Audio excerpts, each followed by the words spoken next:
Hello my dear friends, नमस्कार। कैसे हैं आप लोग। आइए आज के इस लेक्चर के अंतर्गत हम लोग बात करेंगे परिनालिका की। और इसके पहले वाले लेक्चर में हम लोग बात किए थे एक वृत्तकार रूप के द्वारा उत्पन्न चुंबकीय क्षेत्र रेखाओं के बारे में कि एक वृत्तकार रूप के द्वारा उत्पन्न चुंबकीय क्षेत्र रेखाएं किस प्रकार की होती हैं, उनके बारे में हम लोग अध्ययन कर चुके हैं।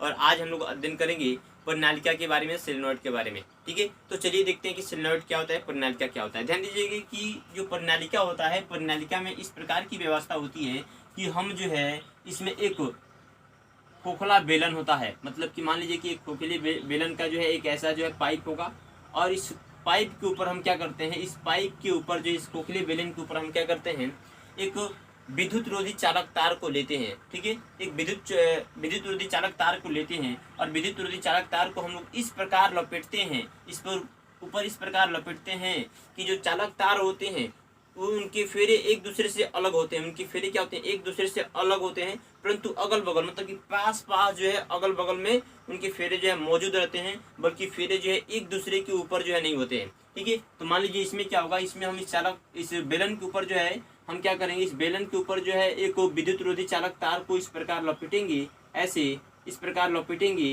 कि ये जो चालक तार होगा, चालक तार के जो फेरे होंगे ये सब एक दूसरे से अगल बगल में होंगे, सब एक दूसरे के अगल बगल में होंगे। तो देखिए ये जो फेरे जो बन रहे हैं, ये जो फेरे जो बन रहे हैं ये क्या है, तो ये चालक तार के फेरे हैं, और इन चालक तारों को मान लीजिए कि इसके ऊपर जो है लपेटा गया है।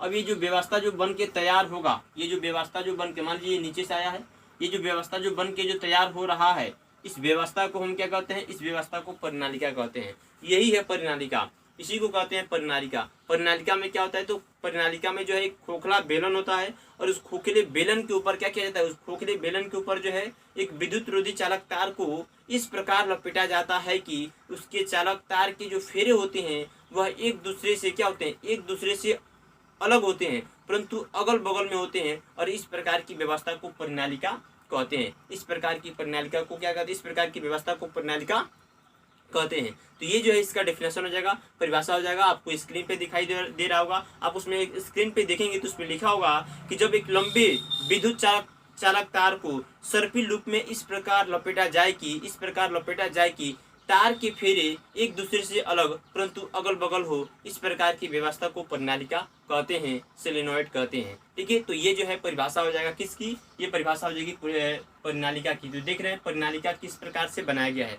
ठीक है, तो ये परिनालिका की व्यवस्था हम समझ लिए हैं। या ध्यान दीजिए कि जब हम इस परिनालिका को क्या करते हैं, जब इस परिनालिका को हम किसी बैटरी या सेल से क्या कर देते हैं, जोड़ देते हैं, और जोड़ के साथ में एक स्विच लगा देते हैं, स्विच या कुंजी मान लीजिए हमने यहाँ पे लगा दिया। ठीक है, तो ये मान लीजिए कि एक सेल है, तो हम लोग क्या कर देंगे, स्विच को जब ऑन करेंगे, क्या करेंगे भाई, जब ऑन करेंगे तो क्या होगा, इसमें जो है धारा प्रवाहित होने लगेगा। ठीक है, तो ध्यान दीजिए जब हम परिनालिका में जब धारा प्रवाहित करते हैं तो ये क्या करता है, ये एक छड़ चुंबक की तरह व्यवहार करने लगता है। किस तरह का, छड़ चुंबक। ये क्या करता है, जब हम परिनालिका में धारा प्रवाहित करते हैं तो ये किस तरह व्यवहार करता है, छड़ चुंबक की तरह व्यवहार करता है। हम लोग छड़ चुंबक के बारे में पढ़े कि एक चुंबक अगर है तो यहाँ पे उत्तरी ध्रुव हो जाएगा और एक दक्षिणी ध्रुव हो जाएगा। मतलब कि इसके चारों तरफ जो चुंबकीय क्षेत्र रेखाएं होती हैं वो इस प्रकार की होती हैं, चुंबकीय क्षेत्र रेखाएं ऐसे होती हैं, हम लोग पढ़े हुए हैं, होती है ये। तो इसी प्रकार की चुंबकीय क्षेत्र रेखाएं जो है इसके चारों तरफ भी उत्पन्न हो जाती हैं। ध्यान दीजिए बात यहाँ पे कि जब हम धारा प्रवाहित करेंगे तो इस चालक तार में धारा जो है ऐसे बहेगा, इसके अंदर बहेगा। तो जब चालक तार के अंदर जो है धारा जब बह रहा है तो हम लोग जानते हैं कि जब चालक तार के अंदर धारा प्रवाहित की जाती है तो उसके चारों तरफ चुंबकीय क्षेत्र उत्पन्न हो जाता है, और चुंबकीय क्षेत्र को हम लोग चुंबकीय क्षेत्र रेखाओं द्वारा क्या करते हैं, प्रदर्शित करते हैं। तो ध्यान दीजिएगा कि जब हम इस परिनालिका में हम धारा प्रवाहित करते हैं तो इसके चारों तरफ चुंबकीय क्षेत्र उत्पन्न हो जाता है। क्या उत्पन्न हो जाता है, चुंबकीय क्षेत्र उत्पन्न हो जाता है। और उन चुंबकीय क्षेत्र को हम कैसे दिखाते हैं, कैसे प्रदर्शित करते हैं, तो उन चुंबकीय क्षेत्र को प्रदर्शित करते हैं, उनकी दिशा भी हम लोग ज्ञात करते हैं, उनकी दिशा भी हम लोग क्या कर सकते हैं, ज्ञात कर सकते हैं। लेकिन ज्ञात करने का तरीका क्या होता है कि हम परिनालिका में जो चुंबकीय क्षेत्र उत्पन्न हो रहा है उसको हम लोग कैसे ज्ञात करेंगे, क्योंकि हम लोग यहाँ पे समझ रहे हैं कि जब हम परिनालिका में धारा प्रवाहित करेंगे तो क्या होगा, उसके चारों तरफ चुंबकीय क्षेत्र उत्पन्न हो जाएंगे। क्योंकि हम लोग पहले पढ़ रखे हैं और स्टोर के प्रयोग में पढ़ चुके हैं कि जब हम किसी चालक तार में धारा प्रवाहित करते हैं तो उसको चारों तरफ क्या होता है, चुंबकीय क्षेत्र स्थापित हो जाता है। तो मान लीजिए कि भाई ये भी तो चालक तार है, इसमें भी धारा प्रवाहित कर रहे हैं, तो इसके चारों तरफ भी क्या होगा, चुंबकीय क्षेत्र स्थापित होगा। भाई चुंबकीय क्षेत्र क्या एक सदिश राशि है, तो उसकी दिशा हम लोग कैसे ज्ञात करेंगे, तो उसकी दिशा जो है ज्ञात करने के लिए हम लोग मैक्सवेल का दक्षिणास्थ नियम पढ़े हुए हैं, अंगूठे का नियम पढ़े हुए हैं। उसके अनुसार हम लोग जानते हैं कि हम लोग चालक धारावाही चालक तार को इस प्रकार पकड़ा जाएगी दाहिने हाथ की मुट्ठी में कि अंगूठा क्या करे, चुंबकीय क्षेत्र की दिशा को प्रदर्शित करे, सॉरी धारा की दिशा को प्रदर्शित करे। तब जो है शेष उंगलियां क्या करती हैं, शेष उंगलियां जो है चुंबकीय क्षेत्र की दिशा को प्रदर्शित करती हैं। इसके बारे में हम लोग पढ़ चुके हैं। तो यहाँ पे आपको समझना है कि अगर मान लीजिए कि हम इसमें क्या कर रहे हैं, धारा अगर प्रवाहित करते हैं, क्या करते हैं बाबू, धारा प्रवाहित करते हैं, तो इसके चारों तरफ चुंबकीय क्षेत्र स्थापित कैसे हो जाएगा। तो इसकी दिशा भी हम क्या करेंगे, मैक्सवेल के दक्षिणास्थ अंगूठे के नियम के अनुसार से ज्ञात करेंगे। परंतु यहाँ पे थोड़ा सा चेंज करना ये कि जो मैक्सवेल का दक्षिणास्थ नियम है वो हमें बताता है कि दाहिने हाथ में धारावाही चालक तार को दाहिने हाथ में की मुट्ठी में इस प्रकार पकड़ना है कि अंगूठा क्या हो, धारा की दिशा में हो। तब जो शेष उंगलियां क्या करती हैं, चुंबकीय क्षेत्र की दिशा को प्रदर्शित करती हैं। परंतु यहाँ पर आपको इस परिनालिका को अपने दाहिने हाथ की मुट्ठी में इस प्रकार पकड़ना है कि दाहिने हाथ की मुट्ठी में इस प्रकार पकड़ना है कि ये जो उंगलियां होंगी ये क्या करेंगी, ये धारा की दिशा को प्रदर्शित करेंगी। जो उंगलियां होंगी वो क्या करेंगी, धारा की दिशा को प्रदर्शित करेंगी।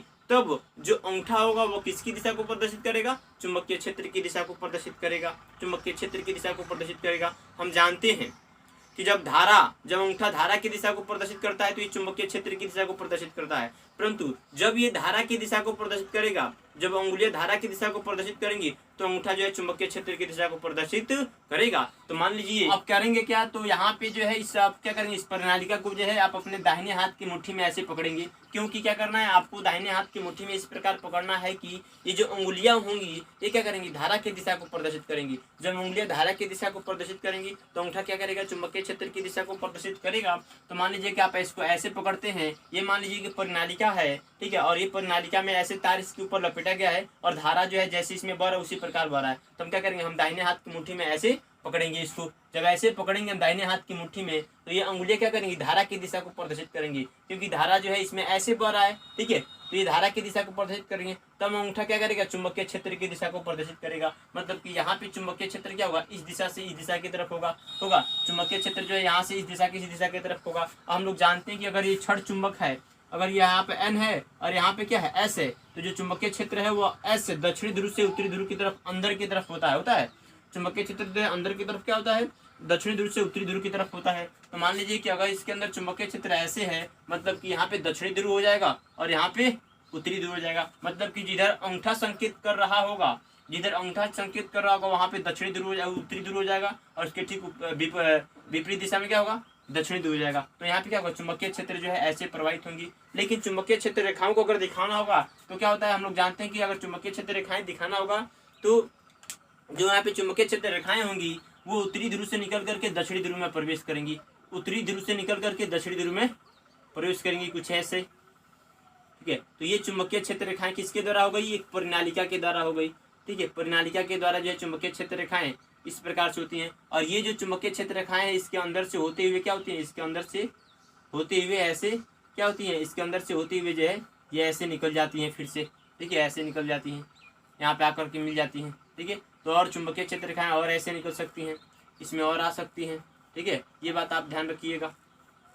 ये तो इसके अंदर आएंगी, चुंबकीय क्षेत्र रेखाएं आएंगी और इसमें से बाहर निकलेंगी और ये फिर से जो है उत्तरी दक्षिण ध्रुव पर चली जाएंगी। तो ये क्या है, एक प्रणालिका के द्वारा चुंबकीय क्षेत्र रेखाएं। तो आपसे परिभाषा में ये भी पूछ सकता है कि किसी प्रणालिका के द्वारा जो है, धारावाही प्रणालिका के द्वारा जो है चुंबकीय क्षेत्र रेखाओं को प्रदर्शित कीजिए। तो धारावाही प्रणालिका के द्वारा चुंबकीय क्षेत्र रेखाओं को प्रदर्शित करने के लिए हम क्या करेंगे, ये इस प्रकार का फिगर बनाएंगे। और धारावाही प्रणालिका के द्वारा उत्पन्न चुंबकीय क्षेत्र की दिशा ज्ञात करने के लिए मैक्सवेल के दक्षिणास्थ नियम से हम लोग ज्ञात करते हैं। और मैक्सवेल के दक्षिणास्थ नियम के अनुसार हम क्या करेंगे, प्रणालिका को हम अपने दाहिने हाथ की मुट्ठी में इस प्रकार पकड़ेंगे कि जो अंगुलियां होंगी वो धारा की दिशा को प्रदर्शित करेंगी और अंगूठा तब क्या करेगा, अंगूठा जो है चुंबकीय क्षेत्र की दिशा को प्रदर्शित करेगा। क्योंकि हमें केवल धारा की दिशा ही मालूम है, चुंबकीय क्षेत्र की दिशा को मालूम नहीं है। हम केवल क्या करेंगे, उसको हम लोग जो अगर दाहिने हाथ में पकड़ते हैं तो जो धारा जिस दिशा में बह रहा होगा उसी दिशा में हमारा जो अंगुली होंगी, उसी दिशा में क्या अंगुलियां होंगी। तब अपने आप जिधर ये संकेत करेगा उधर चुंबकीय क्षेत्र की दिशा हो जाएगा। तो यह क्या है, तो यह एक प्रणालिका के द्वारा, ध्यान दीजिएगा, प्रणालिका की परिभाषा लिख लीजिएगा। और आपसे परिभाषा में, प्रणालिका के परिभाषा के बाद से आपको अलग से प्रश्न पूछ सकता है क्या, कि प्रणालिका के द्वारा